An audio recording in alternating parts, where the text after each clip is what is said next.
Darth. Thanks, said Joe, and they swam down to the cave, where they figured probably is the Ring of Fire, but Darth waved his finger and said, could be danger down there. And Joe said, I'm sure there is, but I bet the ring has been there. Maybe there's another entrance that's not so obvious. They swam around to the back of the cave, and sure enough, they saw a small hole. And they looked inside the hole. Look, they started pushing each other out of the way. No, my turn to look. No, I want to look. Let's take turns. Okay. And Joe looked in, and he shook his head, and Darth looked in, and what Joe and Darth saw inside the cave was, of course, a dragon, because dragons are almost always guarding treasure, it seems like, in caves, and a small fish holding a blaster and patrolling, kind of walking on his fins, back and forth, looking for danger.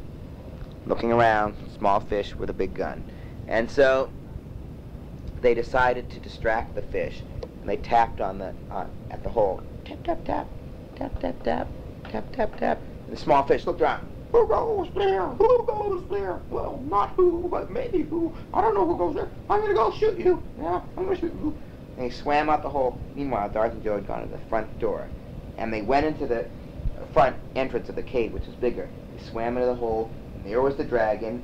And in front of the dragon were two red rings on a pedestal. Rings, said Joe. Yup, said Darth. And they decided to swim up to the dragon, who looked very mean and had big green eyes, and they said, excuse us, we'd like to take those rings, please. And the dragon said, in dragon language, certainly, if you can answer 3 questions. What are the 3 questions? Well, that's not one of them. That's your question, and I can answer that question by telling you what the 3 questions are. And then you'll give us the rings? If you're right about the answers, of course, you can have the rings. Do whatever you want with them. And meanwhile, the guardfish was out swimming outside the cave, looking for whoever made that sound, trying to shoot them. So, the dragon said, the first question is, how many teeth do I have? And he quickly shut his mouth. And he looked around with his lips tightly closed. Darth and Joe whispered to each other.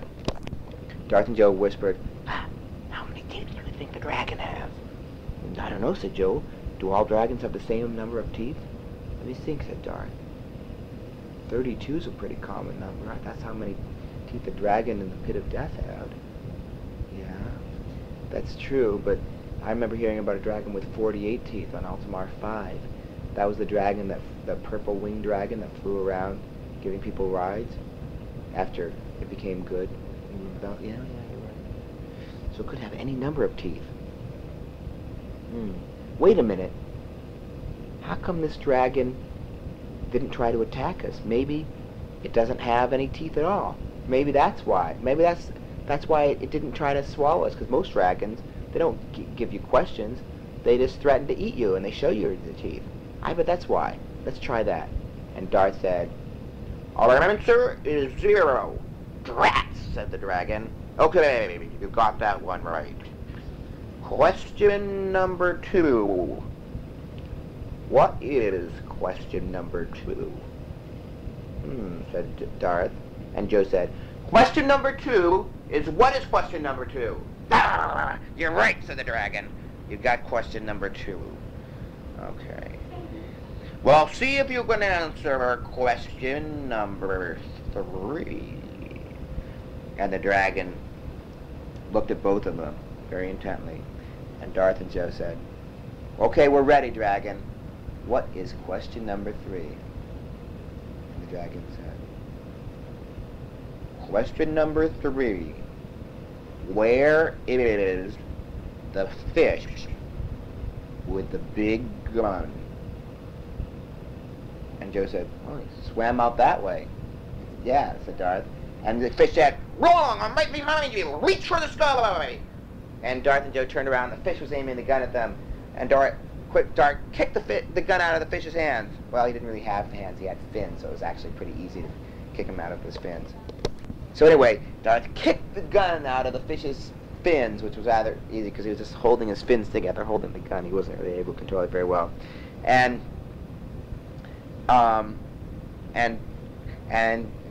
Joe grabbed the fish and said, "That's an awfully big gun for a fish like you." And he put him down next to the dragon, and they picked up the gun. And the dragon said, "All right, you can have the rings." "But we didn't answer the third question right." "Yeah, but you kicked the gun out of the fish's hand, and I don't have any way of stopping you, and I don't have any teeth, so go ahead and take it." "All right." And so they grabbed both the rings, and but the rings, they each put a ring on. They noticed, hey, these rings are hot. Yeah. Ow, they're burning. These are rings of fire. Ow, ow, ow, ow, ow. And they dropped the rings on the ground. And by this time, they were just outside the door of the cave, and the rings fell into the ground, into the sand at the bottom of the lake. "What are we going to do?" "I don't know. We're going to have to carry them in something." And the dragon said, "Having trouble carrying the rings? Well, I'll give you a special bag to carry the rings if you can answer one question." "Why should we answer a question? Why don't we just take the bag from you?" "Oh, well, come on. You didn't get the other one right. At least answer this one, and then I'll give you the special bag." "All right. We'll answer one question, and then you can give us a special bag," said Darth, "to carry the rings of fire." "Okay. Why did I really give you the rings when you answered that question wrong? Was it really because I don't have any teeth and the fish didn't have a gun, or was there another reason? And if so, what was that reason?" And they looked at each other, thought for a second, and Darth said, "Because we got the answer right?" And the dragon said, "That's right. How did you get the answer right?" And Joe said, "Because the fish really did go out there. We didn't say he was out there. We said, you asked where the fish was, and he was out there. But where the fish is now, when you answered the question, was behind us. So we did get it right, didn't we?" "That's right," said the dragon. "You got the third question right after all. The fish was out there, and now the fish is back inside. Okay, here's the bag." And he pushed the bag over with his nose, and it was a special burn-resistant bag. And they scooped up the two rings. They swam up the surface, and they found the hole they had made in the hard water. They walked on top of the hard water to the edge of the lake, the shore of the lake, and they handed the rings of fire to Yoda. And Yoda was very surprised. And he picked them up and said, "Rings of fire hot." Yoda dropped rings of fire. He dropped them and they fell back into the water. "But we just spent all that time getting them." "And you passed your exam," said Obi-Wan Kenobi. "We did?" "Yes. We went through obstacles in space, land, and underwater. And you have made it to the next level. Congratulations. You can now go have an oatmeal and pizza sandwich." "Thanks." And they did, because there was a restaurant at Jedi Training Planet that made the best oatmeal and pizza sandwich milkshakes, plus pickled barley wheat onion rings. And so they had a great feast along with some Brussels sprout ping pong ball ice cream sandwiches. The end. Once upon a time, Darth and Joe were 7 and 5 years old when whoosh, they were outside. What was that whoosh? There's a blast sound after it. "Huh? Must have been a supersonic pterodactyl," thought Joe as he looked up and saw something flopping away. And then whoosh, another one went by. "Look," Darth said, "another one." And pretty soon they saw that all these supersonic pterodactyls were flying toward Mount Crowbar, which was about 15 miles due west-north. And so Darth and Joe decided to see what was going on, because they were going by too fast to stop and ask them. So they transported, well, actually they decided, well, wait, let's not transport, said Darth. Let's take our hovercraft, because we don't know exactly where we're going. We might need the hover cycles. So they took the hover motorcycles that Obi-Wan Kenobi had given them, and they whoosh, followed the supersonic pterodactyls to Mount Crowbar. They were really far. Right. Well, Hover motorcycles could go like that. no, but they could see where the supersonic pterodactyls were going, which was only about 15 miles away. So they caught up pretty soon, because they weren't going very far. And so because 15 miles isn't that far for Darth and Joe on hovercycles. And The pterodactyl. pterodactyls just a few seconds, just and they're there. With Darth and Joe, it was more like a minute or so, a minute and a half, I'd say. And so, but they could see, they watched where they were going, and it turned out that they heard this roaring sound, which was like roar, except it was more like.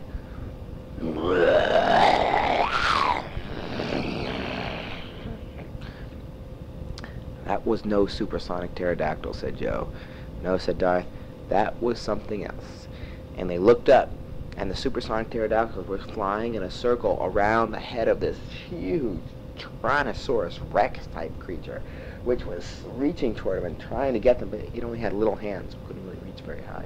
And they were cawing at it, going rock, rock, rock at it. And Darth and Joe tried to talk to the supersonic pterodactyls, but they were too busy fighting off this Tyrannosaurus Rex. But they were. And so, as Darth and Joe got closer, they saw that it wasn't a T-Rex at all. It was a Godzilla-type creature, which looks an awful lot like a T-Rex from a distance, and also has little arms, and it can't quite. Well, it has actually. Godzilla has fists. It can actually punch, but it couldn't reach the supersonic pterodactyls, and they were flying so fast that it couldn't even see them. And they were creating this whirlwind that was starting to lift the Godzilla off the ground because of the air from their wings flapping so fast. And Darth and Joe thought, well, you know, it looks like the supersonic pterodactyls are the good guys, so we're not going to interfere, and we'll just see what happens. And sure enough, Godzilla was actually lifted off the ground and then fell and started rolling down really quickly. Like, it took them 5 minutes to get a mile up. Exactly. So when he fell down the mountain, Darth and Joe actually had to transport out of the way, and unfortunately their hover cycles, they didn't have time to move them out of the way, and they got crushed by Godzilla. They actually got damaged. Later on, Darth and Joe actually fixed the hover cycles, but it took a lot of work, and they made them faster than they were before, so it was a good thing in the long run. But in any case, they had a chance to ask the supersonic pterodactyl what was going on, and they said that these creatures were trying to steal the eggs of a supersonic pterodactyl that lived up there, called Pateri, who lives up near the top of the mountain, Mount Crowbar. And before they had a chance to talk about it anymore, they heard another roaring sound, and it was Gauss. It turned out that Gauss had been awakened by the sound of Godzilla smashing down the mountain, because Gauss was living dormant inside of that mountain. He broke through the dirt and he started firing his fire, and it singed the wing of one of the supersonic pterodactyls, and they started flapping all over. And the awakening of Gauss, of course, awoke Gamera, who was the champion of the human race and also vowed always to fight Gauss. And so Gamera started clomping, and pretty soon Darth and Joe said, look, let's get out of the way. Just keep Godzilla busy. And so they kept flapping the wings of Godzilla so he couldn't stand up. And Gauss and Gamera had this huge fight. And at first Gamera Gauss blasted Gamera. But Gamera was ready for Gauss this time. And he did this head run and head butted him and knocked Gauss over. And Darth and Joe said, we have to do something to help Gamera. Well, because the supersonic pterodactyls were busy with Godzilla just keeping him on the ground and keeping him from blowing fire. But Gamera's taking quite a beating because Gauss is a very formidable enemy. And so they decided that they would time freeze Gauss. So they called the doctor for help, because they constructed a long time ago a huge time lasso that they had used once on a previous adventure. And Doctor Who still had that time lasso. Actually, he had given it to Dr. What? Sometimes a time lasso is 20 feet, but then when you turn it over, it's 30 feet. That's right, because it's actually longer on the other side. So they used the long end of the time lasso, and they managed to freeze Gauss.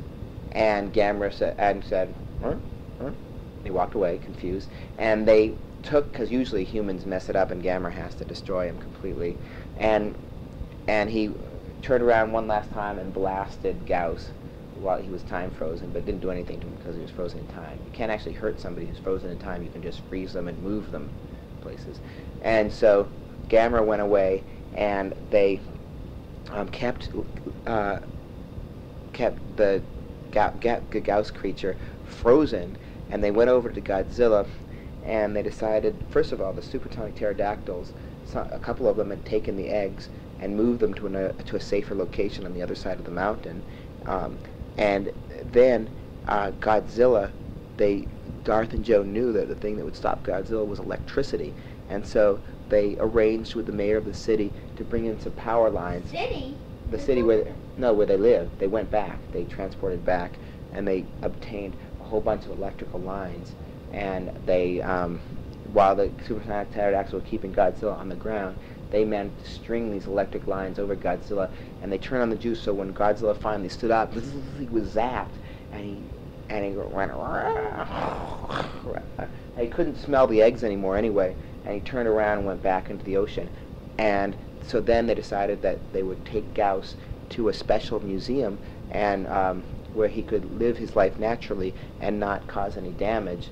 Godzilla was already gone, and so they transported him in a huge spaceship, which they had got this spaceship. The Time Lords had this spaceship because it was used in a previous adventure by Astra, the guy who had the Corbinites, you know. He had transported them in giant spaceships. They had a spaceship big enough for Gauss, and they transported Gauss to a safe place. It was sort of where he would be on display, but there'd be a force field and he wouldn't be able to break free.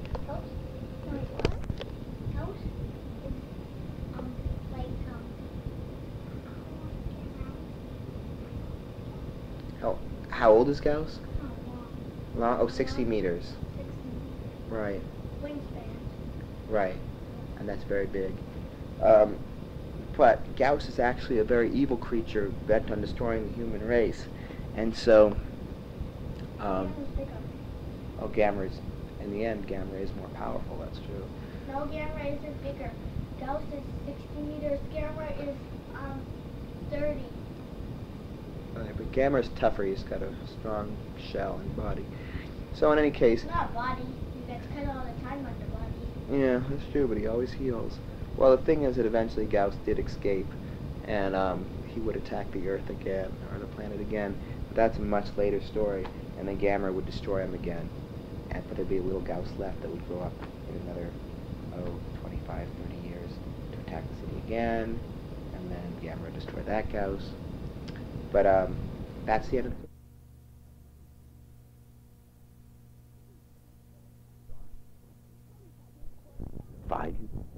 They had a very interesting adventure. Teletubbies were dot. Out of their house, growing rhubarb. Yes, Darth and Joe decided to grow rhubarb, outside of their house, because rhubarb can be used to make rhubarb pie. And rhubarb pie can be thrown up in the air and caught on your face, and it makes a very funny mess. And so Darth and Joe were growing this rhubarb when suddenly Darth felt somebody tugging on his shoulder. Tugging. He turned around, and it was a large, yellow, furry person or creature with an antenna sticking out of his or her head. And the creature said, "Alala." You Lala? asked Darth. "Alala." And Joe said, "It's saying that it's Lala." "Yeah, Lala." "You're Lala?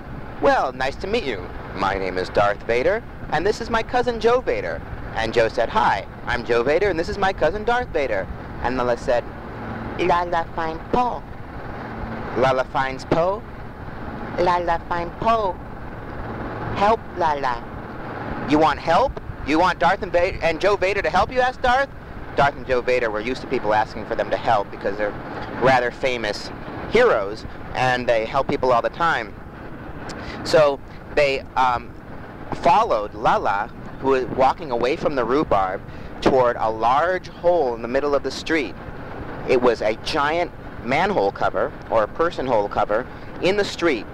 "Why, that's the sewage treatment plant facility drain," said something to that effect, said Joe Vader.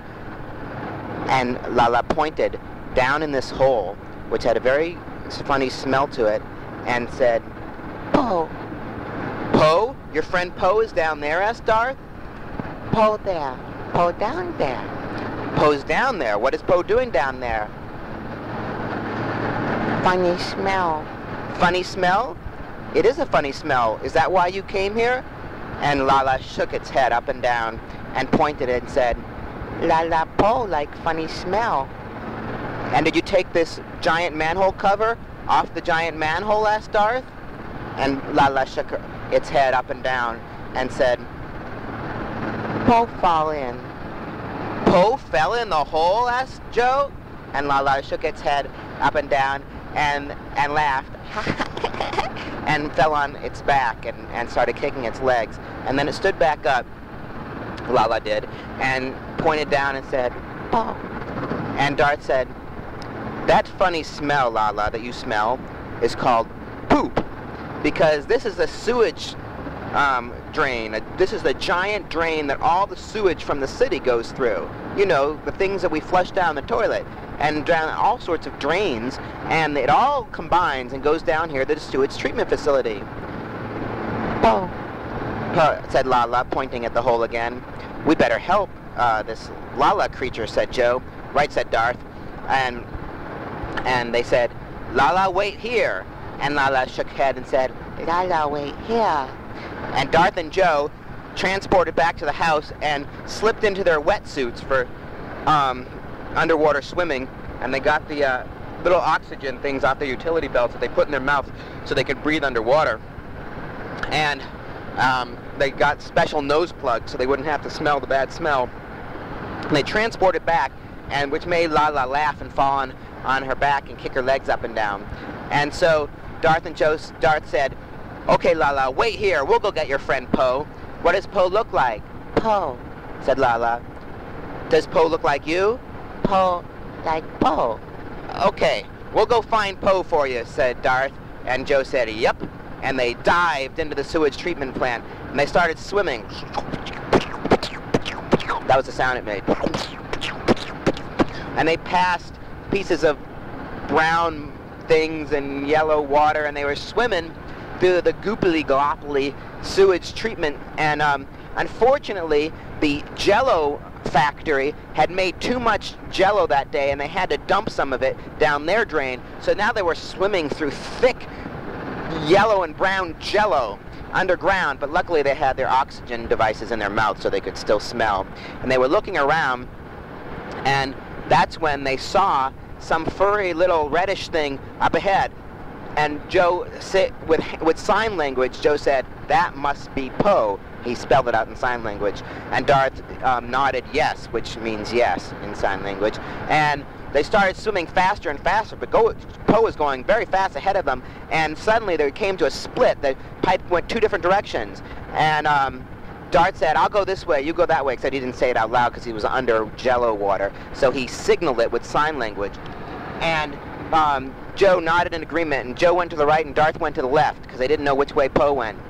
And they kept swimming and swimming, and suddenly Darth felt a little tickling on his foot, and he tried to sign back at Joe to stop, that he was supposed to go the other way, and he kept going, and they felt the tickling on his foot again, and he thought, that couldn't be Po. Po's up ahead somewhere. And he turned around, and it was a sewage shark, and it opened its mouth and grabbed Darth's leg. It was just about to swallow Darth when Darth punched it in the nose. And if you're ever swimming underwater and a shark attacks you, all you have to do is punch them in the nose, and they're very sensitive to that, and it started crying and swam away. And so Darth thought, there are sewage sharks down here. I better warn Joe. So he looked at his wristwatch.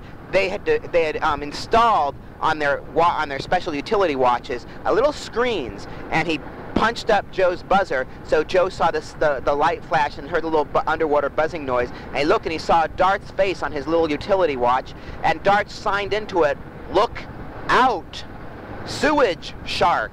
He signed all that in sign language, and Joe nodded back at his utility watch, and so he knew. And then Joe saw up ahead Po, and Po was in the mouth of a sewage shark, and he aimed his utility watch toward Po and the shark, so Darth could see what Joe saw, through the watch. And Darth nodded back, and he noticed that there was a twist in the pipe. Darth did, and it went to the right, and he figured that might connect up.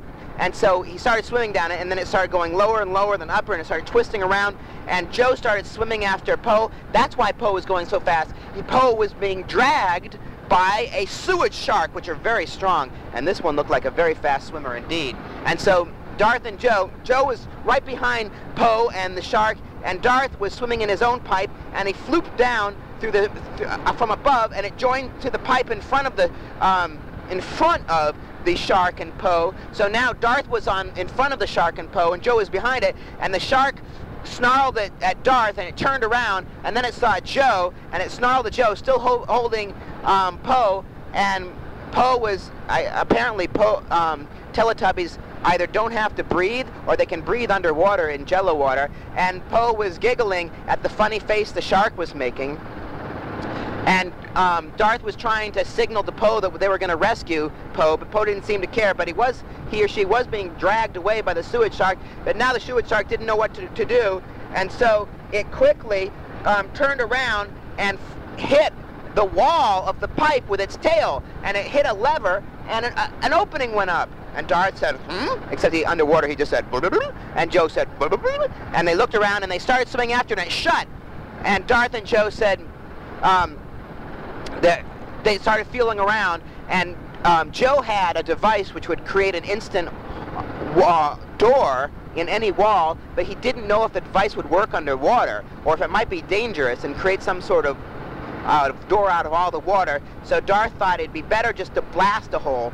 But then, so Darth signaled that to Joe, but then Joe started signaling that he was afraid if Darth blasted a hole in the wall, that all the sewage would rush out that way, and that would be bad for the sewage treatment plant facility, to have the sewage going out the hole in the wall in the pipe underground. And Darth and Joe agreed, and they decided to transport through the wall. Now normally they don't transport through walls because they don't know what's on the other side of the wall, and it could be dangerous, just appearing inside the jaws of danger or inside of, you know, anything. But they decided that if the shark swam in there, it was probably safe. And so Darth held up one finger, then two fingers, and when he held up three fingers, both of them at the same time transported through the wall and ended up in a dark tunnel. And Darth pulled out his lightsaber, and he saw that there was air. The tunnel was only halfway full of water. So they stood up, and the water was only waist deep, and they took out the oxygen breathing devices to save the oxygen, and they looked around, and they could talk to each other.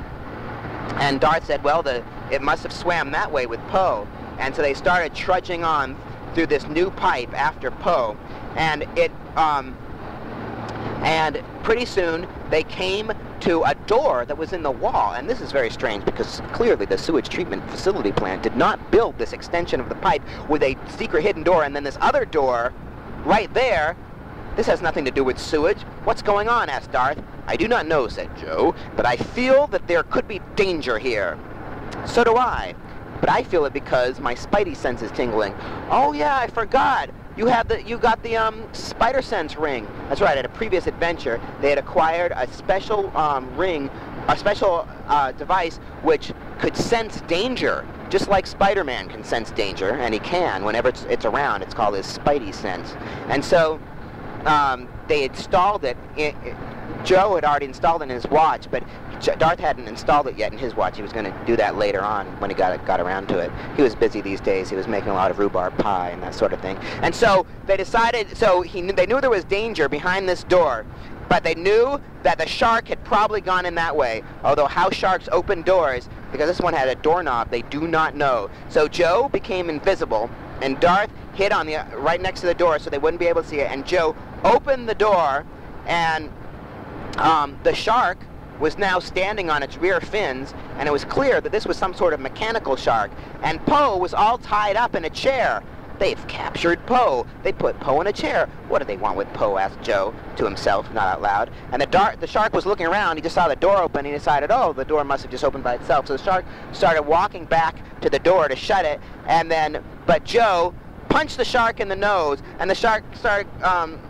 It didn't cry like that other shark, but it reeled backward, and it smashed into the wall. And it was clear that this was some sort of robot shark. No wonder it didn't cry. Robot sharks aren't usually programmed to cry. There wouldn't be much point in programming them to do that unless you were trying to pretend that they were actual real sharks. But they weren't trying to pretend to that degree, so the shark did not cry. It was a mechanical shark made out of metal, and that's why it hurt Joe's hand just a little bit when he punched it. And Darth jumped in there, and the shark opened its mouth, and it lunged toward Darth, because it could see Darth, but Joe karate chopped him on the back of his shark head, and it disrupted the circuits, the electricity going to the shark electronic brain, and the shark essentially passed out. It was turned off by the sharp blow to the back of the head. And Joe said, he becoming visible again, "It's clear to me," he said, "that this shark is not the boss around here. This is some sort of shark robot. It must work for some other bad guy." And that's when Monoculus, the vastly newly improved Monoculus, jumped out and said, "You two again? Can't I commit any bad crimes without you two coming to foil my efforts?" "No, you can't," said Joe. "That's right," said Darth. "Let this poor furry creature go." "Don't you realize," said Monoculus, "this is a Teletubby. It has some sort of ability to tune in images in its own belly from faraway places. I have to cut it up and dissect it and figure out how it works. It might help me rule the universe." "You're not going to cut up this poor Teletubby," said Darth. "That's right," said Joe. "Oh, I'm not, am I?" "I am, though." And he quickly grabbed the chair, flipped it around, and it went through a secret passage with Poe attached to it, and Poe said, "Bye-bye." And Poe went through a hole in the wall and disappeared. "So what are you going to do to me now? Capture me? You'll never find Poe." "Oh, I think we'll find Poe all right. He's on the other side of that wall," said Joe. "Yes, he might be on the other side of that wall," said the vastly newly improved Monoculus. "But how do you know that there's not some sort of submarine on the other side of the wall, and that I sent him far away on an automatic course to another secret hiding place, and that you'll never know where he is?"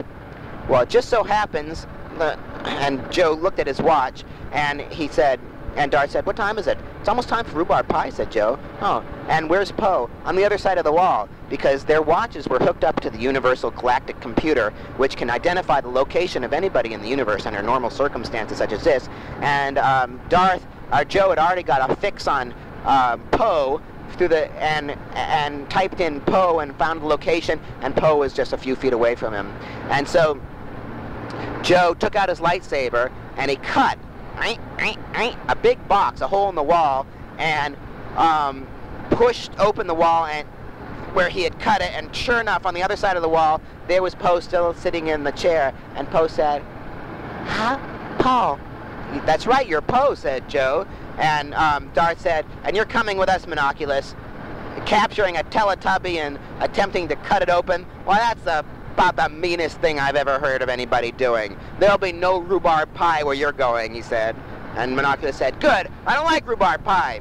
And they grabbed Monoculus and tied him up, and Joe transported out of the tunnel with holding on to Monoculus, taking him out too. And Darth hugged Poe, who was nice and furry and warm, and transported out after them. So then they were on the surface, and Darth whispered to Joe, "You know something that troubles me? This vastly newly improved Monoculus didn't put up any sort of struggle when we arrested him." "That's right," said Joe. "He just came along with us." And Monoculus was giggling. "You like my new evil giggle?" "No," said Darth. "And why are you doing an evil giggle? We've arrested you. Your hands are tied behind your back." "Oh, you've arrested somebody." And then they heard a voice, "But not me!" And a huge hole opened up in the ground, and a gigantic robot, 600 feet tall, with 17 and a half arms. One of the arms was kind of short, so it was only half an arm.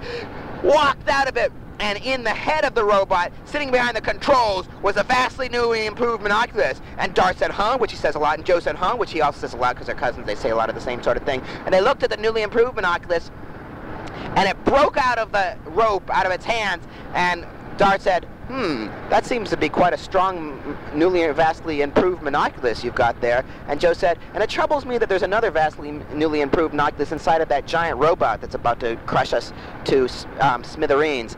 And Darth said, "Yes, this is a very bad situation." And Poe said, "Poe." "That's right, Poe," said Darth, "you're Poe." And so there they were, faced with what they realized now was a mechanical newly improved, vastly improved Monoculus on the ground, coming right toward them, which luckily Darth pulled out his electromagnet. See, they face so many bad robots these days that Darth and Joe had figured out that a lot of them, being made out of metal and wires and electronic implements, if you just take out an electronic magnet, it'll stick to the front of the robot and mess up its circuits and it won't be able to move. So Darth flipped on the electromagnet, and sure enough, it smashed to the front of the mechanical, vastly newly improved monoculus, and held onto it, and it started waving its arms and tripped on the ground when Joe helped it to trip by sticking out his leg, and it couldn't move. And the giant voice coming from the 600-foot robot of the real vastly newly improved monoculus said, "So, you've managed to deactivate my vastly newly improved monoculus robot, but you can't deactivate this giant, vastly improved, giant, humongous, 17-and-a-half-arm robot." And it started walking toward them. Every time it walked, the earth shook because it was so incredibly heavy. And Darth said, "Plan 17." And Joe said, "Right." They didn't really have a Plan 17, but it always sounded good when they said that. And, but first, look out! Because a fist was smashing down toward Poe, and Joe dived in the air and grabbed Poe and knocked him on the ground, and Poe giggled, and fell on his ground and started kicking his feet and arms in the air because he thought it was funny. And he said, "Come on, Poe," and he transported Poe behind a small hill. And then, and Poe was still tied up, by the way, but he was out of the chair that he was in down there, but he was still tied up. And he said, "Poe, stay here." And he went on the other side, and Darth, he grabbed one end of the rope from his utility belt, and Darth grabbed the other end, and they held it in front of the robot, and to try to trip it, because they thought, oh, such a giant robot as the one that the vastly newly improved monoculus inside of the head of, this 600-foot robot, it would fall, and it was so hard it would probably smash. They held it in front of his feet, and the vastly newly improved giant monoculus in the robot just laughed. "Hey, that's a pretty good maniacal laugh. You guys like it?" "It's better. You're getting better. Keep trying," said Joe. I say. I'm not going to fall for the old trip." And suddenly, bonk, something hit the robot's leg from behind, and it buckled under and fell over the rope, and did fall, and smashed into 116,001 pieces. Actually, 160,007 pieces, if you want to be exact. And the thing that had smashed it was Lala. Lala had been walking up to them because it heard Poe's voice, and it hit the robot with its belly. The thing about Teletubbies is they have incredibly powerful bellies, and it bumped into the robot with the belly, and it knocked it over Darth and Joe's rope that they had in front of the robot's feet, and it smashed down. And the vastly newly improved monoculus, the real one, was inside of the robot's bubble glass head, and was on the ground trying to open up the door to escape. And Joe untied Poe, and Lala and Poe bumped bellies and fell over on the ground and giggled. And then Darth put a rope around the robot head, which was detached from the actual robot, which was in 160,007 or so pieces. And they kept him tied up inside of his robot head, so he couldn't do anything to anybody until the police came. And Darth and Joe said goodbye to Lala and Poe thanked them by saying Lala and Poe, and they kind of bowed and smiled and giggled, and they to thank Darth and Joe, they showed them a TV show in Lala's belly, and it was a TV show of rhubarb pie, of children eating rhubarb pie. And Darth said, "Would Lala and Poe like some rhubarb pie?" And they started jumping up and down saying, yeah, rhubarb pie, rhubarb pie. And they took Lala and Poe, after the police had taken Monoculus away, they took Lala and Poe back to their house, and they had the rhubarb was ripe by then, a lot of it. So they picked some rhubarb, and they put their wetsuits from the sewage back in the washing machine. And Poe climbed into the washing machine too and went around in the dryer, which was Poe really had to squeeze tightly to get in there. Poe wasn't quite as big as Lala, so he or she fit in there pretty well. And so Poe was very fluffy and clean, and they all had a delicious dinner of rhubarb pie, which they also shared with their mom. The end. Once upon a time, when Darth was 7 and Joe was 5, coincidentally, Darth and Joe could not fall asleep. Yes, they tried all night, and Darth kept saying, "Joe, are you asleep yet?" And Joe said, saying, I don't think so. Wait, I'm answering you. That means I'm awake. Are you asleep? How could I be asleep if I were asking you if you were asleep? Well, you could be asking me in your sleep, said Joe. But I'm not, unless this is a dream that I'm not asleep. But then I'm having the same dream. How often does that happen?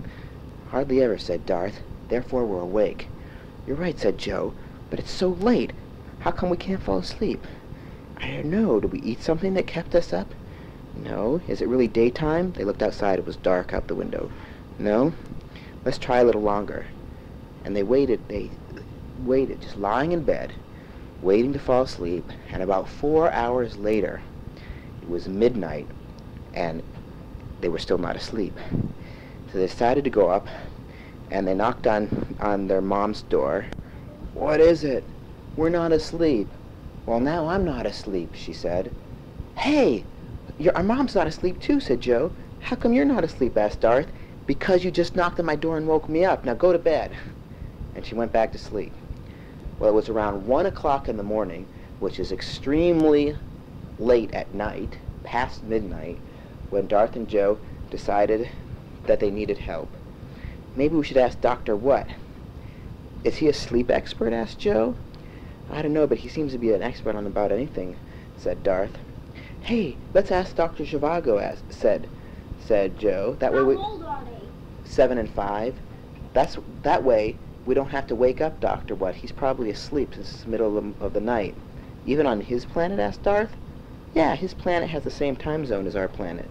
I'm sure he's asleep, said Joe. But time doesn't exist in the in-between universe, said Joe. You're right. So Darth and Joe... So it's always day? Yeah. Well, it's always the same time, 12:03 p.m., 12:03 in the afternoon. So Darth and Joe transported up to the in-between universe. They were in this big white room. Always light? Yes, unless they turn off the light inside their houses, and then it gets very dark inside if they want to sleep. But they were hoping that Dr. Zhivago was awake. If everybody in the in-between universe agrees at the same time for it to be night, then the psychic energies of all their minds thinking dark thoughts will turn the light out, will turn actually the sun out, and it'll get dark for a while until they all decide to wake up together. But they only do that on special occasions when they're very sleepy.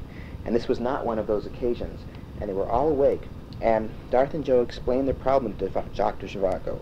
So you can't sleep.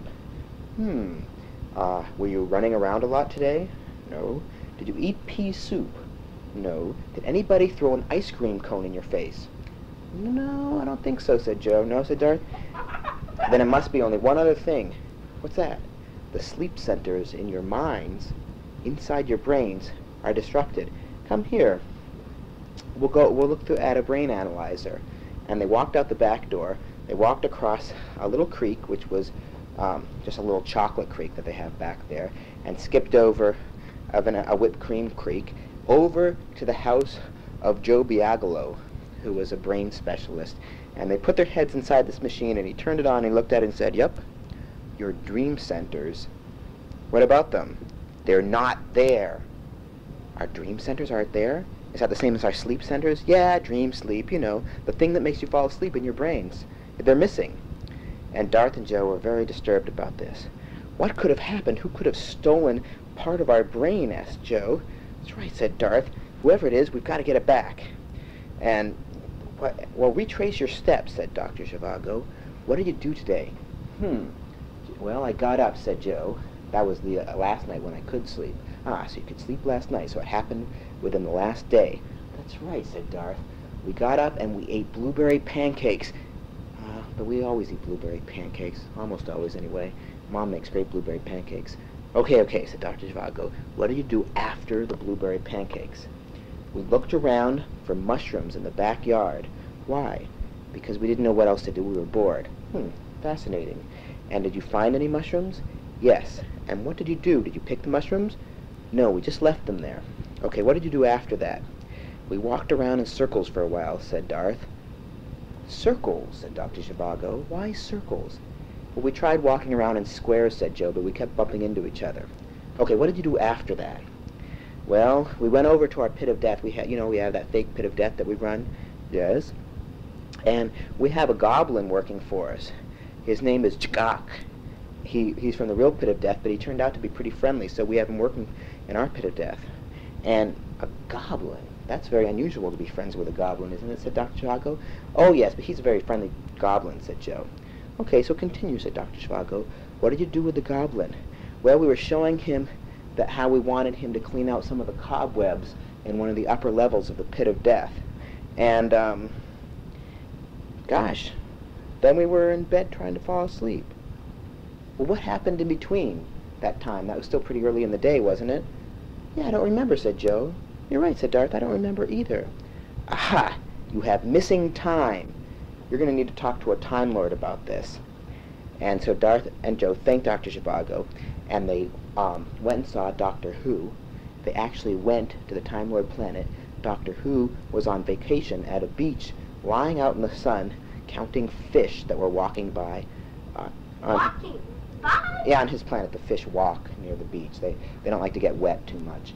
And so Doctor Who said, "Ah, Darth, Joe, welcome. Lie down and eat some sand." Eat some sand? Oh, our sand on our planet is the best tasting sand in the galaxy. Have some. And they said, well, no, we're not really hungry right now. We haven't slept in a day. Oh, we'll take a nap here in the sun, like me. It's great. Here, wear some sunglasses. He put sunglasses on their faces. Thanks, but we can't sleep. Oh, would you like some ice cream thrown in your face? No, wait, that would stop you from sleeping. No. Our sleep centers are missing, and we have missing time from yesterday, said Joe. That's right, said Darth. And then I think somebody stole the sleep centers in our brains. We had them scanned. Your sleep centers were scanned? No, our brains.